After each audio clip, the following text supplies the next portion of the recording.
Hello, my precious friends. This is Rick, the Mountain Guru. It's raining just a little bit. I'm just outside of Charleston, South Carolina, on a rice plantation. It's an old plantation. Of course, they're not using it for rice anymore, but this was one of the rice fields. If you look between the cypress trees and I think they call them tubalo trees. This was a rice plantation years ago, and during right up antebellum time, right up to and through the Civil War. Had a lot of slaves, big master house. We'll be looking at some of the ruins here in just a minute. But they had what they called a trunk master, which was a slave that would watch the tides. And of course, if we've talked in other videos, as the salt water rises from the ocean, tide comes in, all the fresh water here inland would rise too. So he would watch it, and he would flood the fields with the fresh water, and had to cut off they called them trunks, or have to cut off the floodgates to keep the salt water from coming in on the salt plantation. So we'll go on around here and we'll take a few looks at things, and I hope that you all really enjoy this, and I want to thank you for dropping by and spending a little time with us. I found this to be pretty fascinating. We got the rice fields behind us, and all the trees in this area have been here since before the Civil War. This is one of the oldest trees on the plantation, and it was kind of interesting as I read about this and done a little research about this particular plantation. It's about 36 square miles, and the trees right in this area were where the slaves would gather to have a little shade, maybe catch a little bit of coolness. It's a really nice day today, but they in the spring and summer there was something they call rice birds that would come in. We may be able to see some of them here in a little bit, but they said that they would allow certain slaves to have a gun and go out into the rice fields and with their families, and the women and the children would sing and spook the birds, and the men that was allowed to have guns would shoot the birds, and they would allow the slaves to have the birds that they killed to eat. And they say that was one of the best times of the year, that the slaves ate really good during that time of the year. So I just heard a lady talking about a storm that was heading this way up from down below Charleston. So I want to get on around through here, but this is just so beautiful. A camera cannot begin to express how beautiful this place is. It's so peaceful. It's so calm here today, and there's a little mist of rain, cool things off, and it's just a good day to be here. So we'll all walk on around here, but this old tree was here. Wonder how many slaves sat under there, how many women braided the hair of their children, and how many of them sat there and sang old spirituals. It's just you can almost feel the spirit of this plantation and the people that worked this plantation. There was a little over 500 slaves worked this particular plantation, and you can almost feel their spirit and feel the energy that they've left here in this beautiful hollowed ground. But it is a beautiful place, so we'll walk on around, check out a few more things. According to what I've read, this used to be the site of the slave master's house, or the overseer. His job was to make sure everybody worked and everybody showed up to work, and also to punish those that didn't work. But I saw a picture of it. It's a beautiful picture. It was a little two-story white house set right in between this actual tree here and this tree right over here, set right in this area. But after the Civil War, and when slavery was abolished, there was no more need for a slave master. So this house was disassembled and taken to another location because there was no need for him to live here in the rice fields anymore. So there was no need for a plantation manager to watch the slaves, because slaves had been free. So I thought this was a pretty interesting little spot here to think. You know, all the times that slave master come out early in the morning right here in this very location and looked out over the rice fields and would hear the singing and see the slaves and even punish them. A sad time in American history, but this was a beautiful little home that's set right here.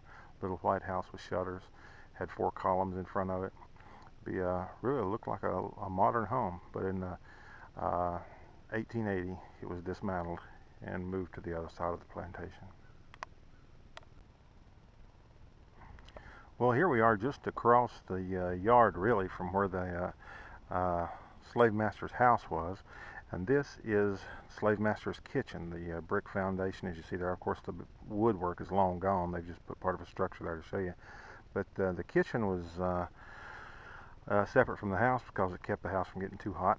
It also cut down on the risk of any kind of fire, and but this was also where the laundry and things like that was done. Kept everything out separate from the house.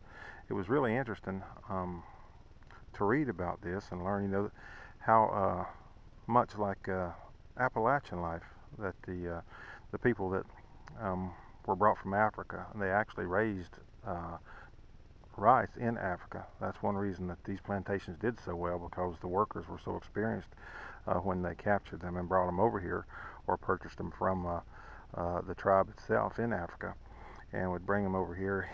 This is a perfect example of how things were so much like the way we lived in Appalachia years ago.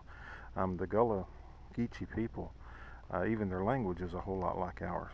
But this is something that was also done in the Appalachian Mountains, and this is the remains of an old smokehouse. You can see the brick and how the smoke was built in the middle, or the fire was built in the middle, and or on the end, and allowed the smoke to run up the middle. See if I can get a better shot for you. Fire was built on the far end, same way we did in Appalachia, and the smoke traveled up and come out inside the building, smoked the meats. Of course, they salted the meats down and smoked them, but we know a whole lot about that from living in the mountains. Their diet was pretty much rice at every meal.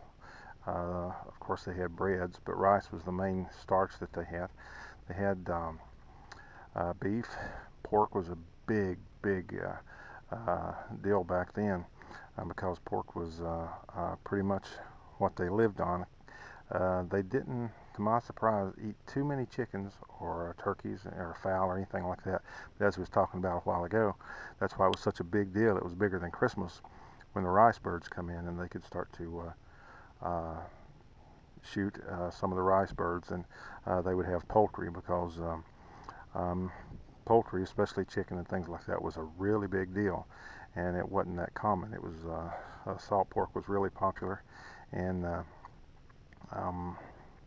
which was salted and smoked and kept right here. Bacon was made in this little structure and things of that sort. But this was uncovered in 2001, and they've realized that this was the original structure of the old smokehouse, right directly beside the kitchen, which makes sense.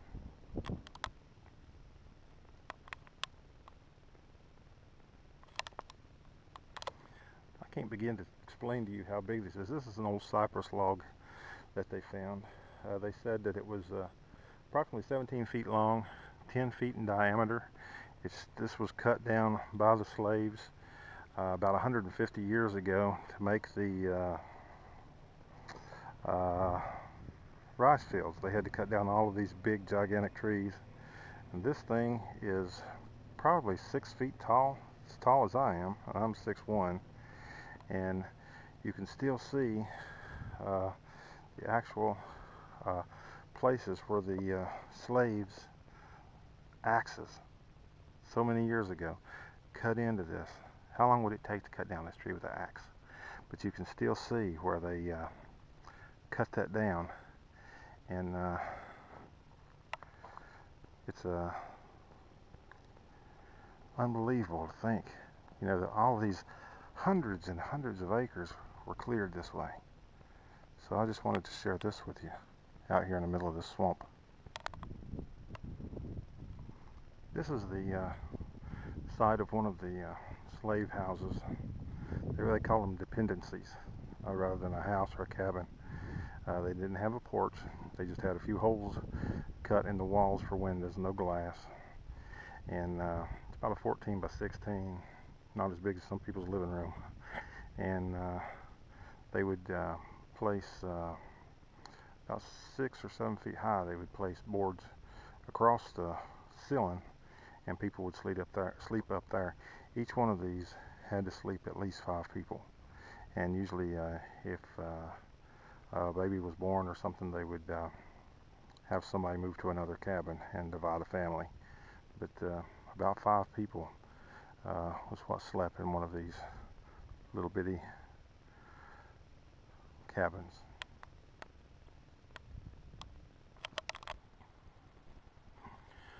Well, darkness is starting to settle in down here on the plantation, so I'm gonna have to head out. But I heard this racket. I come over here and it was all these birds, and I just wanted to share that with you. So until next time, this is Brother Rick, a Mountain Guru, saying I love you, and be sure and subscribe, hit like, and we'll talk to you later.